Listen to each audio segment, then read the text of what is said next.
You're listening to Estrogen Dropouts.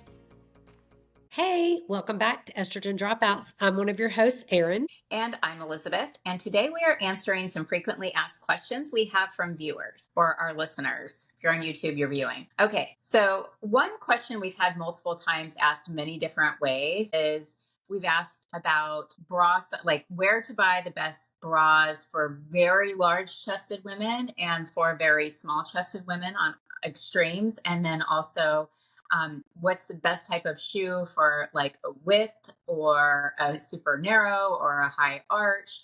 And then also specific questions based on body types as far as like a really like an apple shape, or we touched on a little bit of that in the fashion episode. But I'm going to say, with all of those specialized questions, I think the best place to go to that for answers is going to be ChatGPT. Yeah, I agree. If I didn't have boobs, I wouldn't wear a bra. Yeah, I mean, I have breast implants, but I was an A cup before my implants, and I would always go braless, but unless I was like getting dolled up, I always wanted to pretend that I had boobs. So I would wear a padded bra, like if we had some like a fancy dinner or something like that, or a formal event. But on the daily, I would not wear a bra. But I think so. It's like we could easily chat. That's how we would get our answers to respond to all of those questions. We would go into ChatGPT, because Erin and I both have very average chests and average body types. And so I think for anything specialty, that's really your best solution. And we've talked about this before, but when you give ChatGPT, when you're asking questions, really go into all the details. So describe your chest, describe if your boobs, because they sit different, if they hang low or if they are fuller, more like mine are fuller more on the outside than they are to the inside. Be descriptive and tell ChatGPT, and don't be afraid of ChatGPT. There's a lot of people out there that fear it. Like that are like, oh, there's going to know information about me. Well, let's be honest, they know everything about us anyways. My husband is in AI and machine learning, and that's what he helps companies optimize their inventory and their delivery using that. And so he's the research scientist for his software company. Don't be a dinosaur like I was when he was going to Georgia Tech in the 90s and the internet was starting to come, dial up I can totally remember that. And he wanted me to get an email. And I was like, Schminternet, it's never going to last. I thought it was the most ridiculous thing ever. So I didn't get an email until like 10 years into the internet. I never got on the internet. So I think, you have to embrace the changes if you want to stay current. I mean, I still write thank you notes and letters, that are handwritten. So I'm not completely embracing, the future or whatever. But for AI, I think you have to. And you're right. You have to be very specific in your prompts. I'm learning that about how to interact with it. But I will say one tip that I learned recently is if you want to keep it so that it's more like a tool, don't be friendly with it. Like you don't have to give it a name. You don't have to give it a persona. You don't have to say, thank you so much. You can just be like, when you Google something, you don't tell Google, thank you. Do this for me. Thank you for your time. Right. It's just bullet point it. Exactly. And I wanted to say one thing about bras is they are so darn expensive. They are. I've actually just found some bras on Amazon that I love, and they're all around $10, and I'm so happy. And I'm a very full C and maybe even a small D, and I love them. They don't have underwire. They're all fabric, but they're great. Oh, wow. Well, you're going to have to send me that link, because I have this brand that I love, and they're no underwire, minimalist bras. But I mean, they're like $90 a bra, and that's what I was going to Soma, and they're like $90 a bra. It's crazy. Yeah. But what's nice about that is they fit you. They personally fit. That is nice.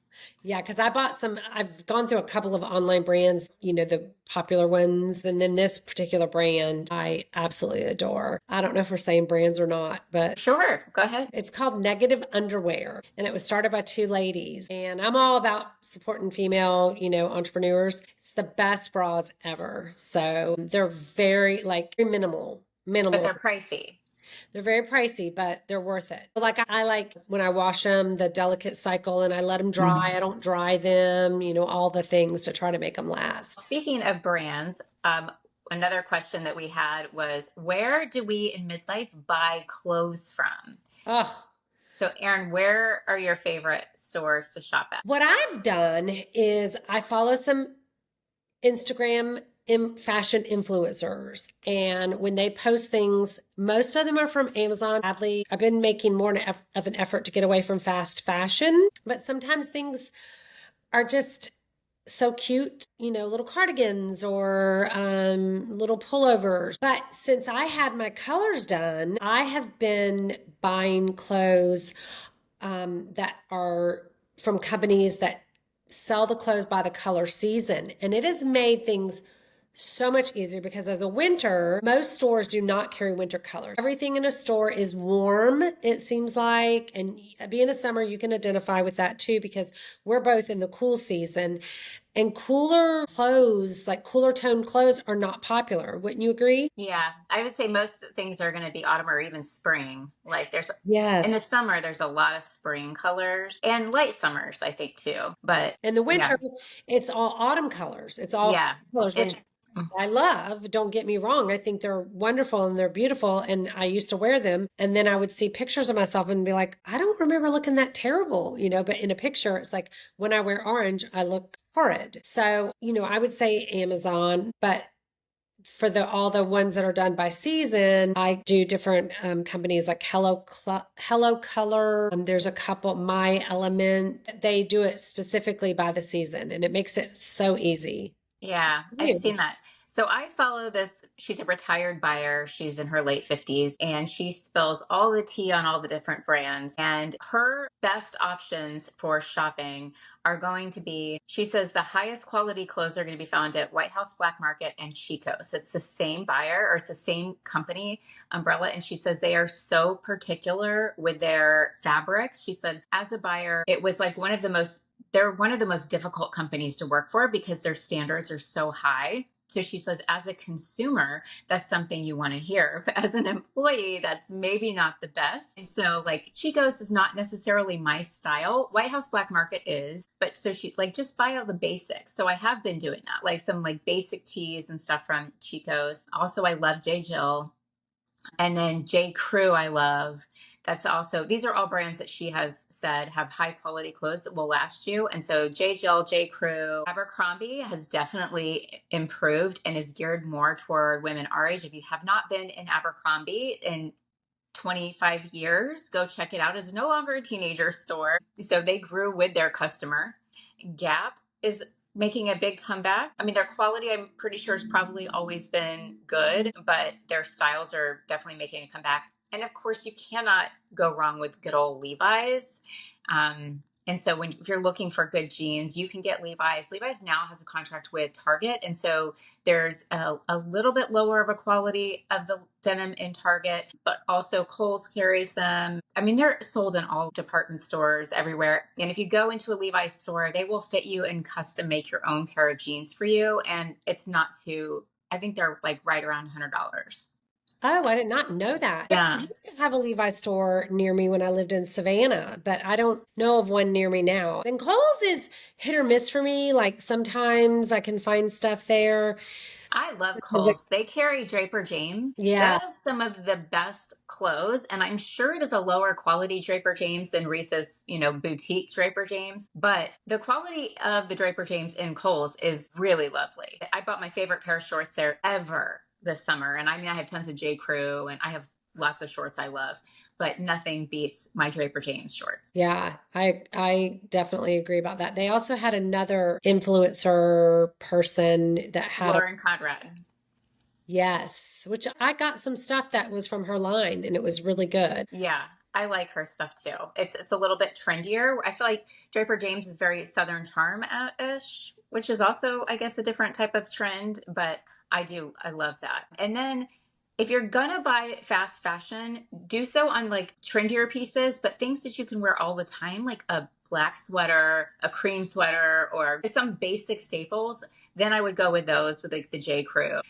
You could even do the J. Crew factory store, and you're still going to get a good quality because J. Crew is pricey. Banana Republic, I love Banana Republic. Yeah, I love Banana Republic too. And I love Express for going out clothes. So when I'm going on vacation, Express seems to be the place I like to buy my clothes at. They have really cute, like more trendier sundresses and stuff, but I think they're going out of business now. Oh, really? I used to work at an Express in high school. Yeah, I did in college. I loved it.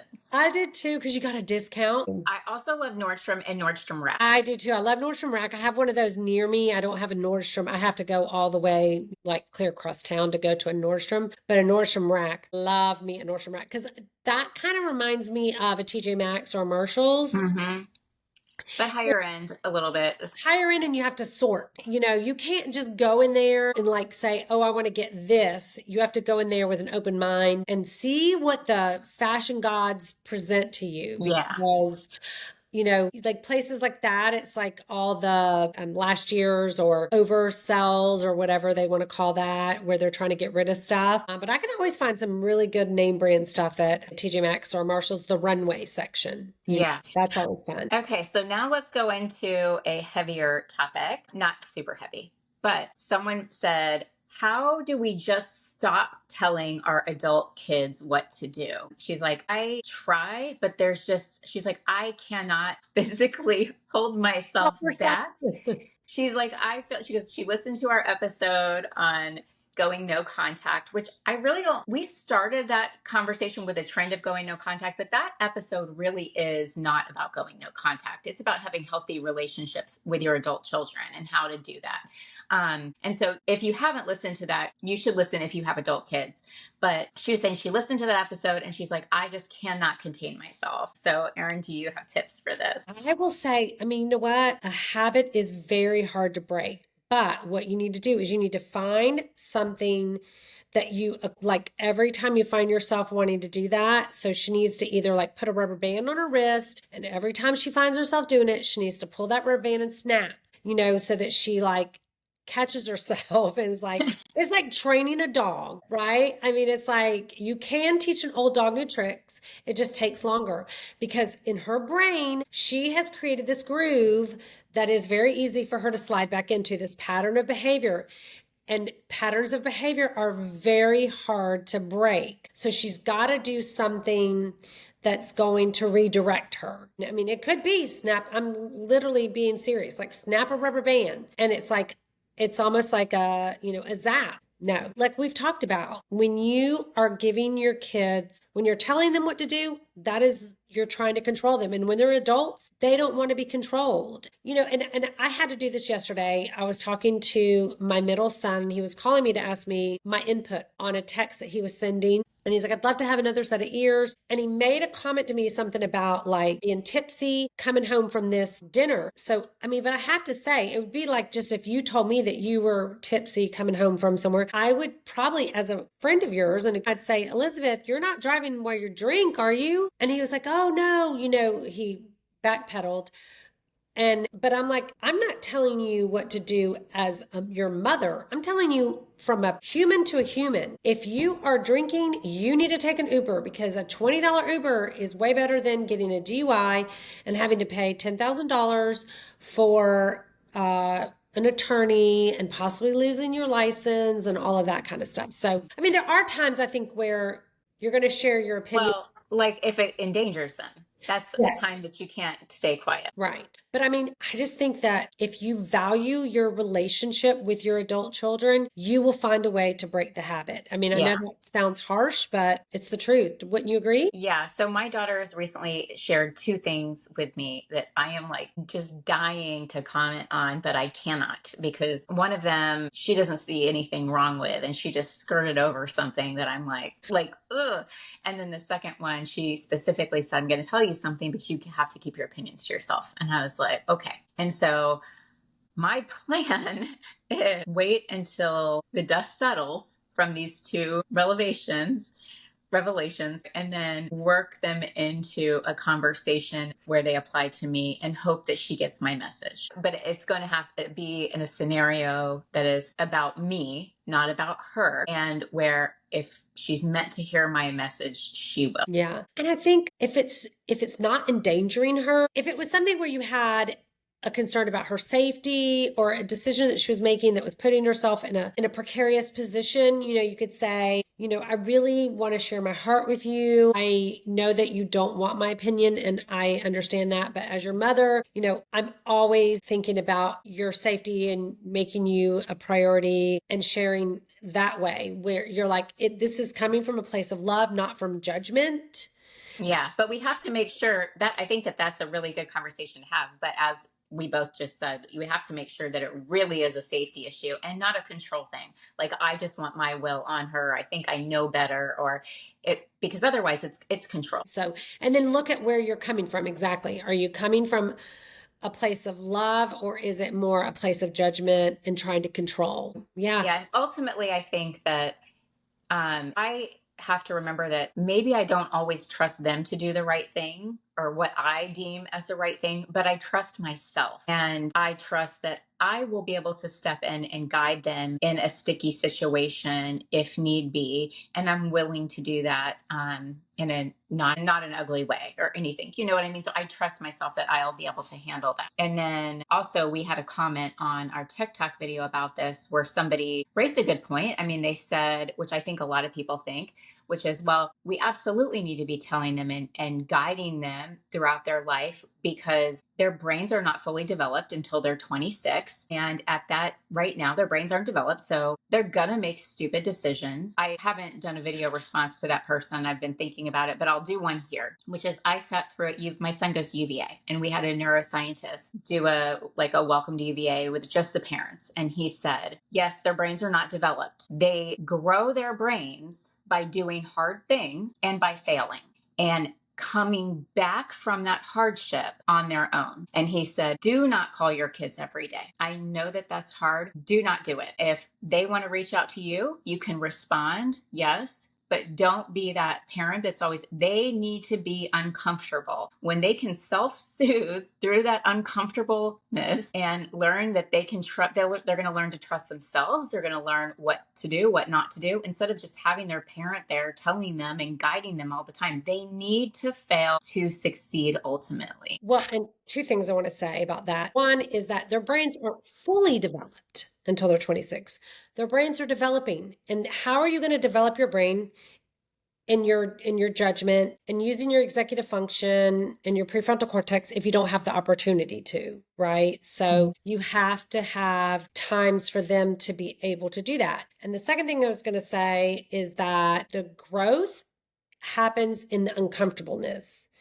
Growth is not comfortable. Growth is never easy. And so your kids need to learn that. That's what builds resiliency in them that's why it's good for your kids to make mistakes when they're at home. You don't want perfect kids like when they're, 0 to 18. Yeah, because the problems are coming and you want them to come while they're at home where they're safe. Yes. Micro Yeah. events throughout their life, where they're having to make judgment calls in fourth grade, like when one of their friends is talking about another student or whatever, or joining in on bullying. And they have to be able to say, that as a parent that you've raised your kids not to be bullies and to stand up for the underdog.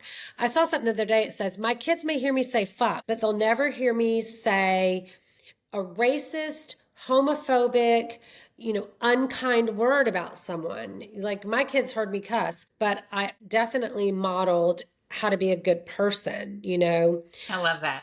So, it's like in fourth grade, they start learning how to stand up for the values and the morals that you've given them at home. When somebody is being mean, is like, hey, don't be mean to her because she's different, or, so, and then, it keeps going on and it builds on itself. And if you're always coming to their defense and always coming to the rescue, they're never going to build that resiliency. They're never going to build that ability to rely on their own judgment. We want to raise children that are confident in their own abilities.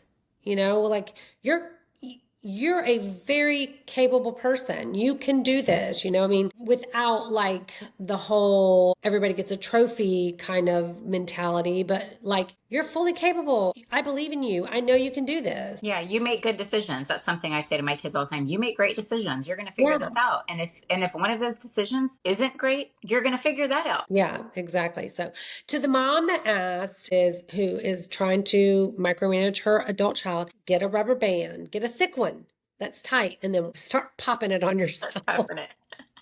Okay. So we did an episode on how to save your marriage or not even necessarily save it, but just healthy marriages and how we both struggled. And we had feedback with someone saying, how do I know if I'm really ready for a divorce and I don't want to waste away my life? So I'll tell you, I've got some other like ideas about this, but something a therapist said to me years ago, and I don't know, it always stuck with me, and I thought it was helpful. But now I'm curious, Erin, what your take is on this, because maybe it's not the best advice, but I thought it was really good at the time, and I held on to it. It was, you stay married until it will kill you to stay another day. That's how you know you're done. If you feel like staying another day will kill you, then you're done. If not, you're still fighting. I actually think that's pretty good advice because I was going to say, I think you just know, like if you really get quiet all the noise and really get reflective and introspective, I think women especially, because we did touch on this in that episode that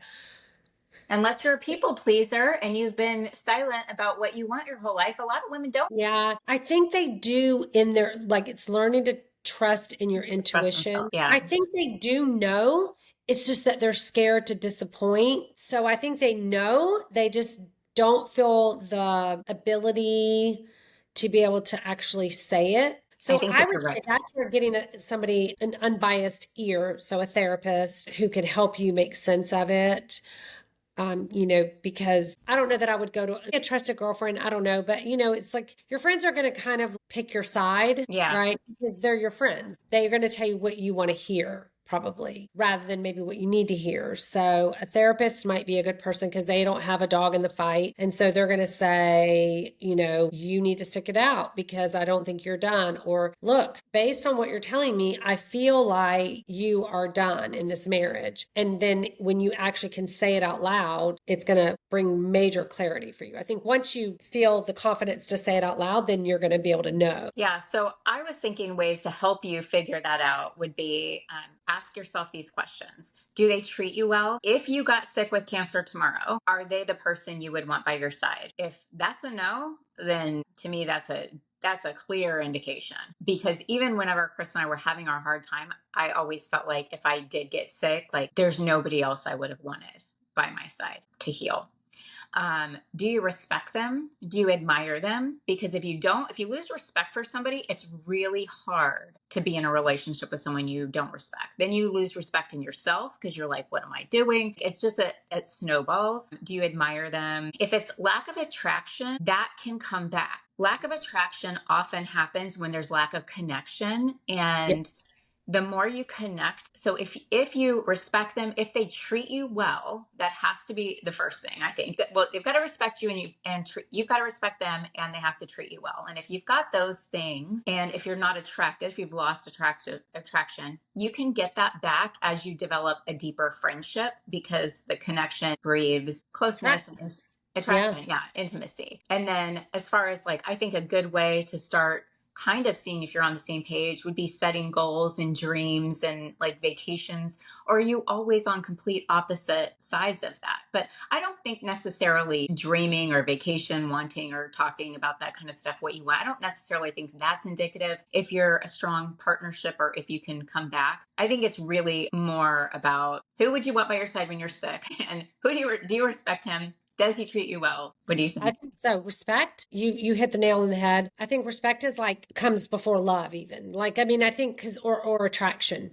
I mean, like love, sometimes you love your partner, sometimes you feel like you hate them. I mean, emotions change with the wind, but respect and admiration and then how they treat you and how you treat them are just things that are, yeah, that are. And I think that's what happens a lot of times is that, I mean, because Jeff and I've had this several times in our marriage where I just like, it's not so much that I'm not attracted to him. I mean, it's not like, oh, he's ugly, but it's just more like we're so disconnected. For women, attraction begins in our brain. It doesn't begin in our genitals. We really have to feel that. You have to feel like you're best friends. Yes, that intimacy of emotional connection to precede the physical attraction. And I think when women try to go against that, and I had this conversation with another one of my sons the other day talking about that, how you were saying about your girls were saying like, being a slut or something, like it's not a bad word or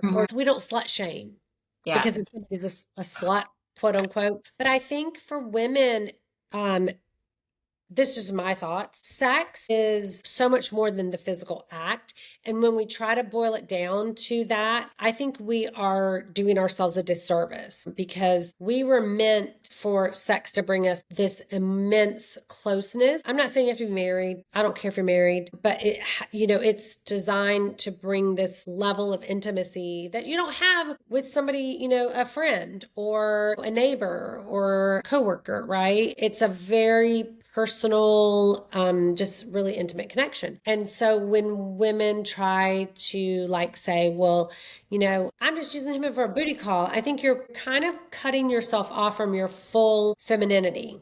And that's just my opinion. Yeah, I can see that.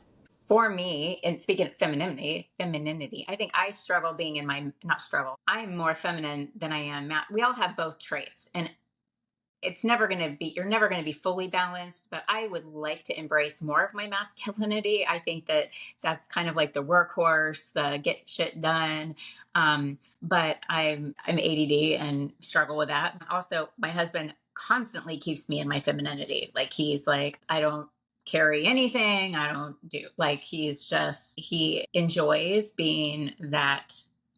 The masculine one. Yeah, he enjoys his role. But I think that not all marriages have that. A lot of times women become the moms and are caring for their husbands in a way like picking up after them, doing all these things. And the man loses his masculinity. I think it's a detriment to them both because then he's not feeling sexy and strong. And I know a lot of people are probably going to cringe at all this and think that this is hokey, but I really 100% agree. And I mean, it has nothing to do with like work play. This is in a relationship. Yeah. Women are just as capable as men in the workplace. We can run a Fortune 500 company. I'm all for being like, I am woman, hear me roar. Has nothing to do with that. But in my personal relationship, in my intimate relationship, Jeff is the same exact way as Chris. If we go to the grocery store and I'll try to carry a bag out to the car, he'll be like, no, give me that. He has all the bags. He's like killing himself. But he takes out the trash. He does all the things. And I'm very strong and capable. Yeah. It's not that he thinks that he's trying to like undermine me of my strength. Because I mean, he knows. He's like, you are a badass. I mean, you have been through so much. You are just like so strong, but he wants me to feel taken care of. Yeah. So we both have good friends that are lesbians. Yes. I'm curious. So I'm going to have to reach out and ask. Maybe we can have one of them lesbian besties on. And I'm just curious, how does that dynamic? There's so many questions. Yeah. Like, how does that work? Because I mean, I don't think that masculine and feminine energy are related to sex or to gender. We all carry both of those traits. So is there someone in the household that takes more of that masculine? I'm sure there is because that kind of seems like the natural way. So I would think that that's probably the case, but I'm going to have to ask and report back. Yeah, definitely. I'll do the same. Okay, next question. How do I know if I should go gray? I'm struggling to decide. I see all of these women on social media, #SilverSisters, and it's encouraging. I think I might want to try it. But at the same time, she says she's not ready. She's kind of nervous. And she's like, I don't know that I'm really ready to commit. How do I know what to do? What do you think? I think if you don't feel ready, then don't do it. So I am the transition of I'm going blonde. If you know me in real life or if you've ever seen old pictures of me, I'm very dark headed, like super dark headed, but I'm really blonde right now. A lot of it is also gray because I don't get my roots done anymore. I just get highlights to make that transition. And I still struggle with sometimes like when I see and I'm like, I see so much gray and I'm just like, I have this moment of it's an incongruency between how I feel on the inside and how I look on the outside. And this also goes to plastic surgery, route where like I'm in all these facelift groups. And it's like when I don't see myself in the mirror, I feel really young and vibrant inside. And then when I catch a glimpse of myself and I see like all the silver and I'm like, oh my gosh, like because we've been conditioned to believe that gray is old, right? Well, it Because is. I mean, it technically it because you is. don't get You're it until losing minerals, and that's what you lose the pigment. right. And some people go gray though really young. Like my Yeah. sister-in-law started going gray at like 19 or 20. But that's like a Um, mineral deficiency, and usually people can. That's what I I know heard. they say it's a copper thing, but I Yeah, find copper. copper and zinc, I think, is what I. Well, copper and zinc compete with each other. So if you take too much copper, it depletes your zinc and vice versa. So you have to have them in balance, and mine are great. Um, Well, I and think ours is just age, but if you're in your teens and you're going gray, it could yeah, be yeah, copper. that's true. So what I was saying is I'm in all these going gray gracefully groups, and there's so many of them that are, the women that have done it. First off, we've talked about this before, is when I've sent you pictures of women, every single person looks so much better with their natural hair. I mean, it is like, oh my gosh, what a silver fox. And I'm like, I want to be a silver fox. But there are several of those groups where if you do like I'm doing with the blonde and the gray, that's why I never post in it and share my gray journey, because I would be considered not a true going gray gracefully person because I'm using highlights to help me make that transition. But they all say I learned so much about myself during the transition, that they realized how much they relied on external validation. And so when they were going gray and they got a lot of people, you'd be surprised about the comments that people will make about your appearance, which I just did a video on that last week, right? Mm-hmm. About, and you shared it in our estrogen dropouts Instagram, is that I get all these comments from this one person. I've gotten several, like, you look chubby. Have you gained weight? That's And crazy. then, after I did a video like, oh, watch our, listen to our new episode. And the same lady's like, oh, you're beautiful, but I just don't like your blonde hair. Like, I didn't ask for your approval Yeah, or opinion. terrible. What makes you think it's okay to make a comment on somebody's appearance that is unsolicited? I'm not asking, hey guys, I'm thinking about going back to my natural brown hair. What do you think? Do you like me better as a brunette or a blonde? But I think to answer that lady's question is if she isn't ready, I wouldn't try to push it. I mean, I just would say, you'll know, I think, when you are finally like, I'm tired of coloring my hair. For me, I just was like, I'm tired of coloring my hair. I'd color it, and then 2 weeks later, I could see my gray roots. And as soon as I could see them, because my hair was so dark, I would be like, oh my gosh. But I can't color every 2 weeks. For one, I can't Yeah. afford it. For nothing, I don't want to waste the time of sitting with it, and I don't want all those chemicals. So I had to change hairdressers at the time because my hairdresser had gotten really sick. And I was like, I'm tired of seeing my gray roots. And she's like, well, why don't we try to take you lighter and see what happens? And that's how I ended up here. And so I have a lot of my gray coming in. I mean, a lot. And it's like I'm still blonde, but I'm gray and I still have brown. And then still sometimes I will have dreams about going back to my dark brown hair, and I love it because to me it represents youth. Yeah, I'm kind of debating. So I started grade blending, and what that means for me, I know different people have different meanings for that. Like letting my natural grow, stop putting. I was doing brown dye so I was doing low lights and highlights each time I would get my hair done. And so I just went with my natural hair color, and then she strategically put in bleach to match my gray pattern throughout the hair, because I don't have it solid. It's just like I get it in clusters, which is kind of weird. Yeah. And so she started painting in some gray really basically ashy silver highlights in other areas to make it look more even. And so I decided to go natural because I'm after doing my seasonal color analysis, I'm so curious. I haven't had natural hair in 30 years. So I'm like, what would I look like with natural hair? And so this is my last chance really to experience my like mousy brown kind of hair because I covered it. But so I was just going to embrace it totally. And lately I've been thinking, I don't really like that mousy brown color, which is why I've always highlighted it. And I'm like, I have the rest of my life to embrace my gray, right? I am just going to be 50 in a couple of months. In November, I'll be 50. I can go gray at 60. I could go gray at 55 or at 52. I don't have to do it at 50. And for me, I think if I was heavily gray, I'd have a different opinion. Since I don't know, so I'm thinking about just highlighting it and going blonder. But the brown dye, the thing I won't do anymore though, is I'm not going to put a lot of brown dye in my hair because it fades so fast where it looks so warm. And then when I put it up next to my roots, it looks terrible. So I'm just going to let my neck It's not in harmony with with my what we're coloring. supposed to be. Yeah.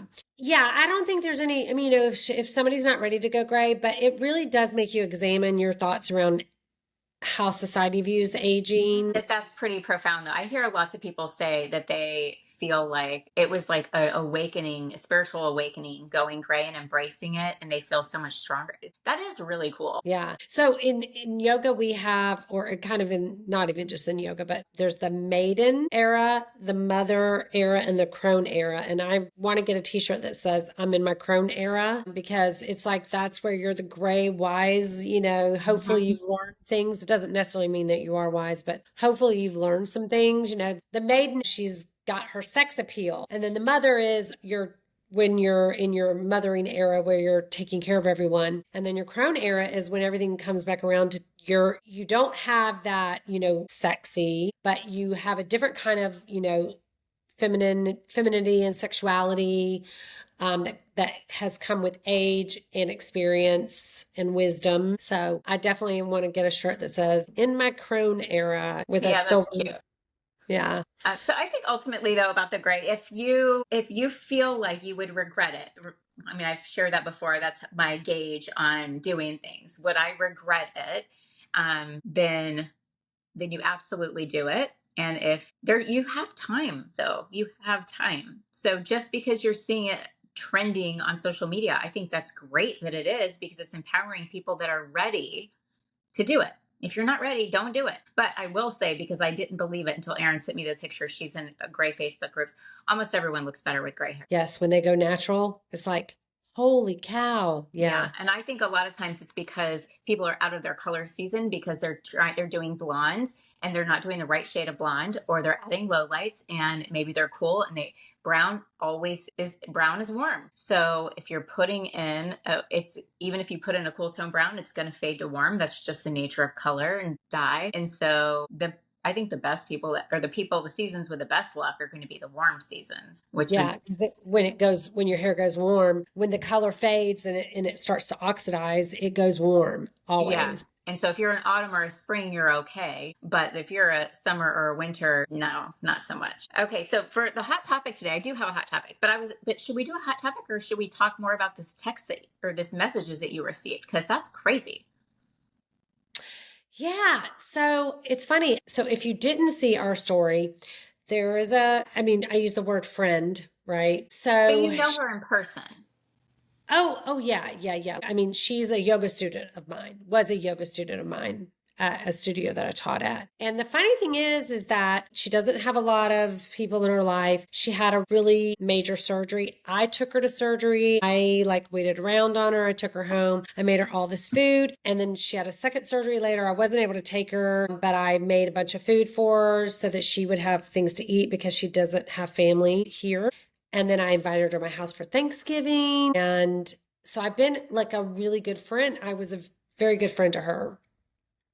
And then when COVID happened and everything kind of shut down, and and I was teaching yoga, and the yoga studio shut down for a long time, so I didn't see her. So in 2022, she sends me a message because it was like International Women's Day or something. And I posted a picture of my mom and my, International Women's Day, and she insults you.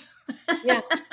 And I posted a picture of us that was actually an older picture that I had that because I didn't have it was the most recent one. And by the time I posted the picture, I had gone through menopause, and during the transition between like 50 and 52, I had gained a lot of weight, like which I I've mean, never. a lot. Let's be not a Well, lot. I mean, I looked chubby, but it was like I didn't change anything. It was so frustrating. And so I totally understand when, people, it's like when your hormones are whacked.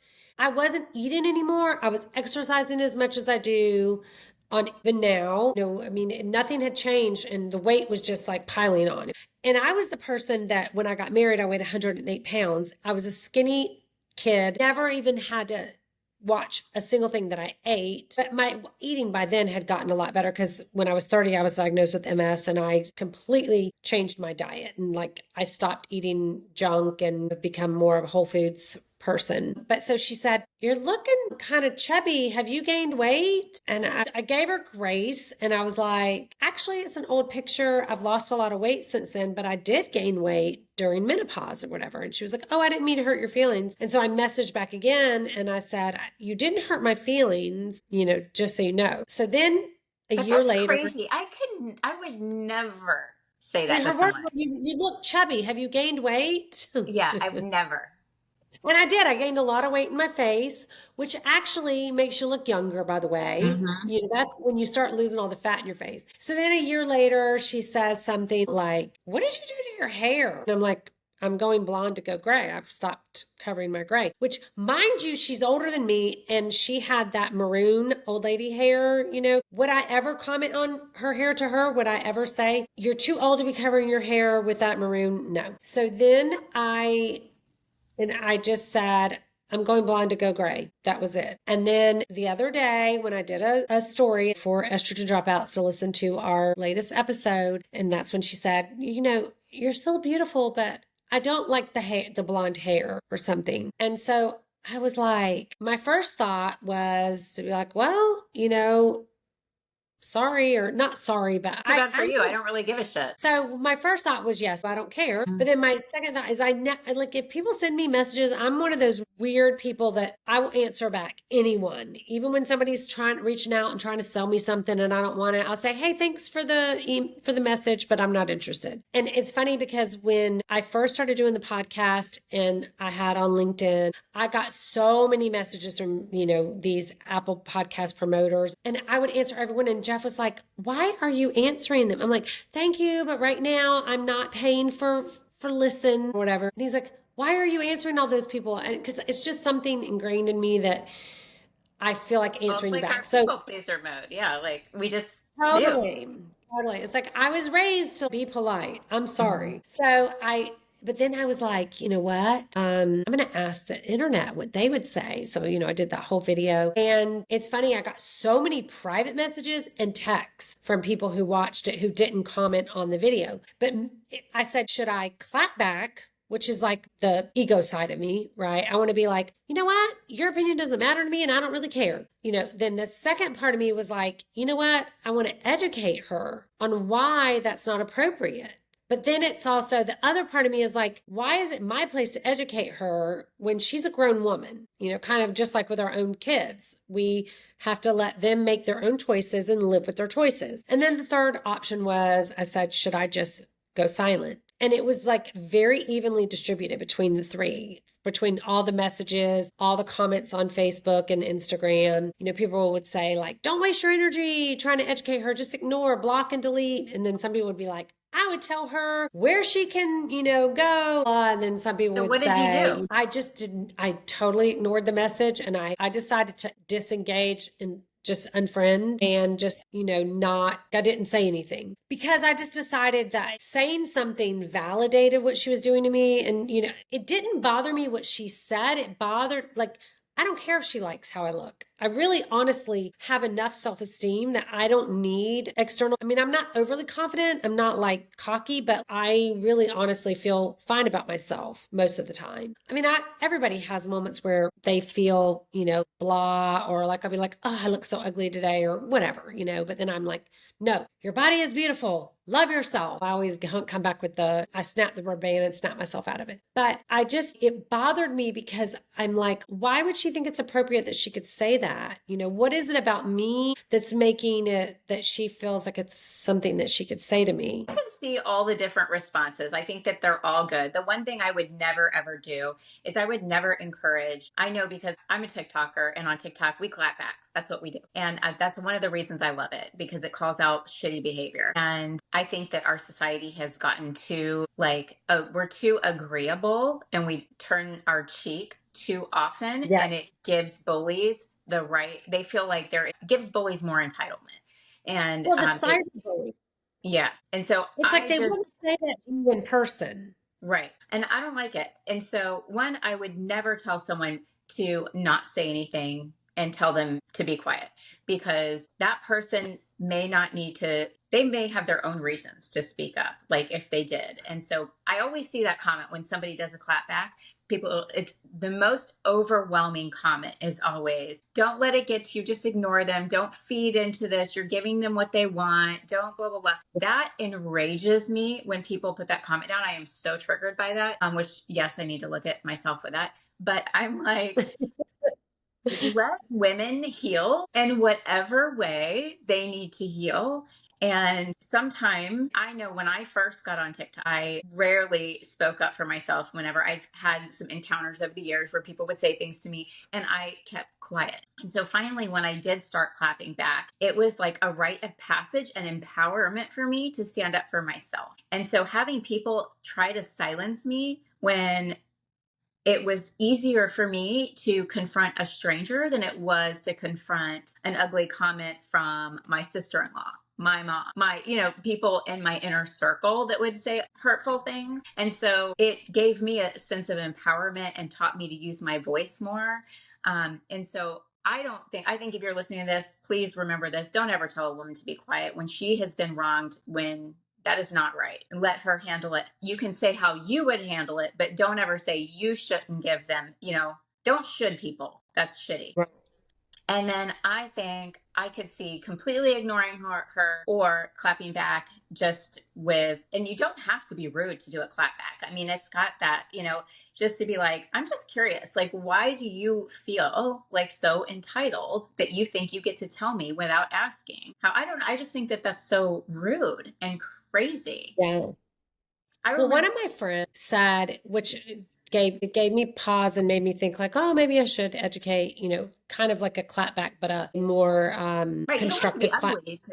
To be clapped right. Was that she's like, you're strong, and so it might not bother you, but there are people who aren't as strong as you, and she might be doing that to them, and then she needs to be told not that's not okay. So, I kind of wait on that for a couple of days. That's why I didn't do anything, like I didn't unfriend or anything, because I was like, I'm just gonna give it a few days and let myself, see how I feel. And then I finally was just like, I just don't want to expend, because I've already answered 2 times. And what my husband said, I think is true, because some people were like, oh, she's jealous. I don't think it's a jealousy thing. And my mom was like, she just doesn't have filter or whatever. And I'm like, yeah, but that's not an excuse. That doesn't excuse crappy, behavior. I think it's because I was in her life and then now I'm not. So maybe it's like kind of a passive aggressive way to kind of, like, I don't know what I'm trying to say. Just like thumb up on you or whatever. Yeah, like she's kind of trying to give me like a little FU because I'm not in her life anymore. Like, oh, I'll show her. Because I don't think it's jealousy. I think it's more of like she's just, oh, you think you're like I think I'm too good for her or something. I don't know. I can't understand people. People always say that people are jealous whenever they say something ugly, and I don't necessarily believe that mentality. I think in most cases they're probably not jealous, but what they probably are is very self-critical. And whenever you judge other people like that, that's what that just says to me. It says you have a lot of mental health work that you need to do, because if you're voicing that to me, then your own mental health, like, you must be so much harder on yourselves, because we're always uglier to ourselves than we are to others. Absolutely. So that's one reason why I was like, I'm not gonna pile on a shit sandwich to her. She already did it to me, and now I've, it's like, I think if I had clapped back, or it was like I was giving her some of my power. And so, I'm just not going to. But yeah, so don't be a shitty internet person, guys. Just like scroll past if you don't like something. That's exactly what I do all the time. And sometimes, if you're scrolling, you see something and you almost want to, like, you catch yourself like, ooh. And I'm like, no, not my circus, not my monkeys. No, scroll, scroll, scroll. I don't like that outfit you're wearing. Guess what? Who cares? Scroll. It's like, keep scrolling. If you don't have something constructive to add, something uplifting, something that is going to elevate someone, raise your own vibration, because when you are in a place of uplifting other people, it raises your own vibration. And anytime you do something negative like that, it just takes you down. Definitely. And it really just shows the world how unhappy you are with yourself. Yeah. And now with I'm all very the happy social media therapists out there, it's like everybody knows now. So if you're out there being ugly to people, everybody knows that you're an unhappy person. Like, totally. Hopefully you enjoyed today's episode. Make sure that you have hit the follow button so that you can stay in the loop whenever a new episode is released each week. And you can follow us on Instagram, TikTok, or watch the full video on YouTube.